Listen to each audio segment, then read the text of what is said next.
applause, please. Jamie Byng. Alrighty. Canongate, Canon Tales, it was irresistible when I was invited to talk about it, because from the word go when I joined Canongate, I thought, Canongate, you know, this is meant to be a publishing house that publishes great books, builds a canon, and books are gates into gateways, into stories' lives, into different perspectives. So it made total sense for me. And so when Canongate first appeared in my life, it was looking like this. This was its original logo. That was its current one you just saw. Canongate is a part of the Royal Mile in Edinburgh. I don't know if any of you know Edinburgh, but Canongate is the old town. It's a place with an incredible history and past. And when it started in 1973, and that's what its logo looked like. Its first book was Edgar Allan Poe's stories. This is what I was doing in 1973, trying to catch tadpoles. Since then, I've often thought that authors are like tadpoles. You try and collect them, and you help nurture them and grow them, and you hope they turn into beautiful frogs. But Stephanie, who was my kind of first mentor in publishing, she started Canongate in 73, and she started building a canon. This was the first really significant book Canongate published in 1981. When it came out, Anthony Burgess said it was time Scotland produced a shattering work of fiction in the modern idiom. This is it. This is Alistair Gray's Lanark, a masterpiece in any world canon of literature. This was an inspiration for me, and one of the things that first got me into Canongate. But before I joined Canongate, I was running a club called Chocolate City. This is a George Clinton band called Parliament. One of the refrains is, they still call it the White House, but that's a temporary condition. And as we now know, it was a temporary condition because Barack's there. So I started this club, Chocolate City, and I realized that if you're a publisher, you're also a DJ, and if you're a DJ, you're a publisher because you're a selector. One of the first people that I fell in love with as a musician who really made me realize the links between music and literature was this man, Gil Scott-Heron.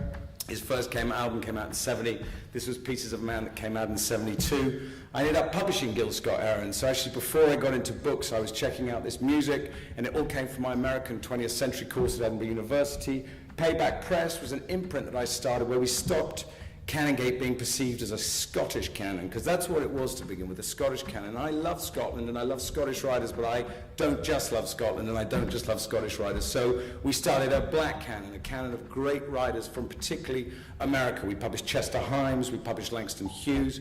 We also published this guy, Iceberg Slim, who I studied for my dissertation, for my degree. It was called A Development of the Black Oral Tradition, the hip-hop lyric. That's where I connected Gil Scott-Heron with people like Chuck D from Public Enemy. This is when I first came across Iceberg Slim, because Ice-T took his name from Iceberg Slim, and he introduced the original edition of Pimp by Iceberg Slim.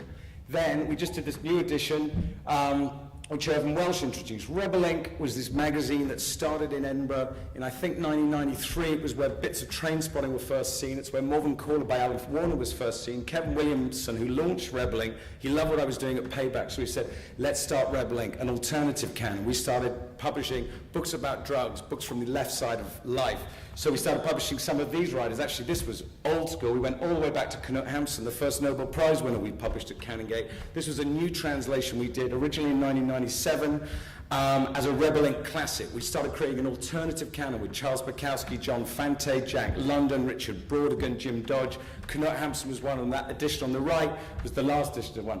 The Pocket Canons. This was when I knew I was meant to be working at Canongate, because we're publishing the fucking Bible, for God's sake. It's the Pocket Canons. It was like, this was meant to be. And we thought, I've always loved the old and the new, and the Bible's the oldest book we know. And I thought, well, if we want to give some serious history to Canongate, let's break up the Bible into its constituent parts, commission it with fresh introductions.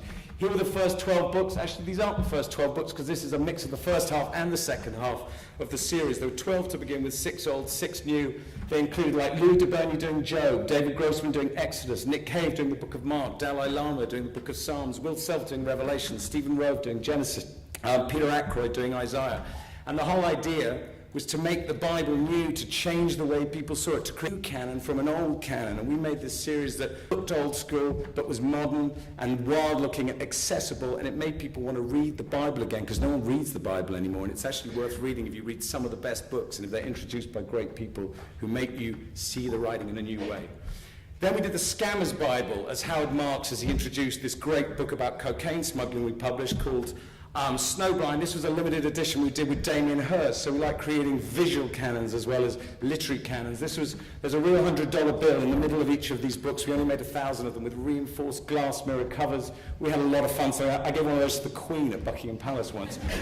The myths, I got bored of the Bible. We've done the greatest hits of the Bible, and there are only 23 books of the Bible you could possibly want to reissue. So we went much deeper down. We went to the myths, the original stories, the stories that would really give a foundation to Canongate that never existed. So we got some brilliant writers. There's a quote I love from Fellini which says, basically I'm an optimist because the person who tells another person a story won't disappear that quickly. So these three people, Winterson, Atwood, Ali Smith, they retold these three great myths, Atlas and Heracles, Penelope and Odysseus, and the myth of Iphis, and they retold them in new ways with old stories. I've got these beautiful intros, Elliot Pullman, I've only got 12 of them, but I would grab them to you at the end of this because they're beautiful essays.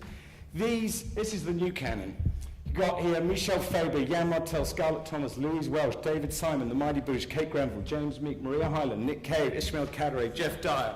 These are just some of the 12 writers who are making the new Canongate, which is always trying to expand the very, very idea of what a canon is. Yes, we Canongate. We knew this was meant to be. It was meant to be, and this was one of those beautiful things that if you're very lucky occasionally as a publisher, you strike something. You have no idea what it's going to be when you buy them. But I knew, as did all of us at Canongate, when we read Dreams from My Father, this was a book we had to publish. Little did we know he would end up becoming who he is. These books would sell so well. The Gate, we've even got rid of the canon now. This is what our catalogue looks like. Because it's like, fuck the canon. We just want to be a gateway to stuff. So there are writers that we don't even publish who are in here. At the back of our catalogue, we promote the books that other publishers are doing that we think matter. Because it's not about you, it's not about Canongate, it's about books. So that's what I care about most. That's what I care about, constantly expanding. And you go back to this sign. There's an old Hebrew proverb that says, open a book. You open a new book and you're a pilgrim at the gates of a new city. I always love that idea. And these are Angel's Wings. It's a book. It's whatever you want to read into it. There are doors going in. But it's Canongate and it's ambiguous. It's not about books just, but it's often about books. And I hope you like that.